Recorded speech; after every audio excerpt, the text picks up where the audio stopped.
৫ August গণঅভ্যুত্থানের পর থেকেই দূরত্ব স্পষ্ট হচ্ছিল একসময়ের মিত্র বিএনপি জামায়াতের সম্পর্ক। তবে সম্প্রতি শীর্ষ এই দুই দলের দ্বন্দ্ব প্রকাশ্য হচ্ছে দুই দলের নেতাদের পাল্টাপাল্টি বক্তব্যের মাধ্যমে। এবার বাংলাদেশ জাতীয়তাবাদী দলকে নিয়ে বিস্ফোরক মন্তব্য করে পোস্ট করেন দেলোয়ার হোসেন সাঈদীর পুত্র মাসুদ সাঈদী, যেটি মুহূর্তেই ভাইরাল হয় সামাজিক যোগাযোগ মাধ্যমে। ৯ জানুয়ারি নিজের ভেরিফাইড ফেসবুকে মুক্তিযুদ্ধের চেতনা ব্যবসা নিয়ে মন্তব্য করেন তিনি, যা বিএনপি করতে চাচ্ছে বলেও জানান তিনি। তার মতে এই চেতনা ব্যবসা একটি অলাভজনক ব্যবসা এবং এটি দেশের ও দলের ক্ষতির কারণ হতে পারে। তিনি লিখেন, এটা এখন আর কাউকে বুঝিয়ে বলার প্রয়োজন নেই। এদিকে মাসুদ সাঈদী লিখেন, চেতনার এই ব্যবসা করে আওয়ামী লীগ তার পুঁজি ঠিক রাখতে পারেনি, আর নব্য যারা এই ব্যবসা করার চেষ্টা করছেন তারা তো তাদের আমছালা সবই শেষ করবেন। পোস্টে মাসুদ সাঈদী বিএনপির শীর্ষ নেতাদের জন্য প্রশ্ন রাখেন। তিনি লিখেন, আওয়ামী লীগ যা করে নিজের ও দেশটাকে ধ্বংস করেছে, সেই সব কাজ বিএনপির মতো জনপ্রিয় একটি দলের করাটা কতটা যুক্তিযুক্ত, কতটা গ্রহণযোগ্য?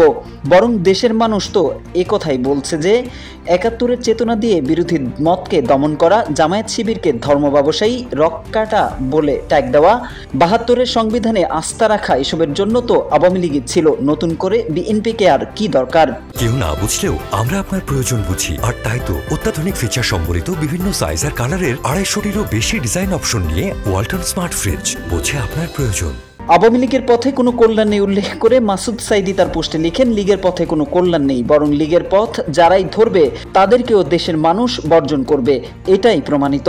সুতরাং বিভাজনের রাজনীতি, সংঘাত সংঘর্ষ সৃষ্টির রাজনীতি এড়িয়ে যাওয়াই কল্যাণকর। তিনি আরো বলেন, ইতোমধ্যে উভয় দলের মাঠ পর্যায়ের নেতা কর্মীদের মধ্যে তিক্ততা সৃষ্টি হয়েছে এবং যদি এই পরিস্থিতি চলতে থাকে তাহলে তা দেশের জন্য ক্ষতিকর।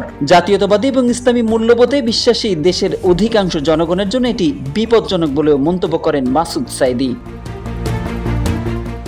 এদিকে মাসুদ সাঈদী লিখেন, ২০০১ সাল থেকে ২০২৪ সাল পর্যন্ত এই দীর্ঘ ২৩ বছরে একটিবারের জন্য বিএনপি নেতৃবৃন্দের কাছে শিবিরকে রক্কাটার দল বলে মনে হয়নি, জামায়াতকে ধর্ম ব্যবসায়ী মনে হয়নি, এমনকি জামায়াতকে রাজাকারও মনে হয়নি।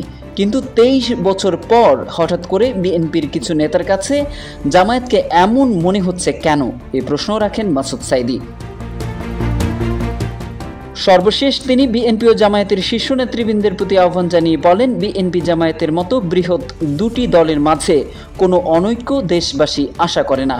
দেশের প্রয়োজনে এবং আমজনতার স্বপ্ন পূরণে বিএনপি জামায়াতের শীর্ষ নেতৃবৃন্দের প্রতি অনুরোধ, আপনারা প্লিজ ঐক্যবদ্ধ থাকুন।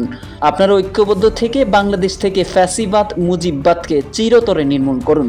ঐক্যবদ্ধ হয়ে সমৃদ্ধ এক সোনার বাংলা গড়ে তুলুন, এটাই জাতির প্রত্যাশা।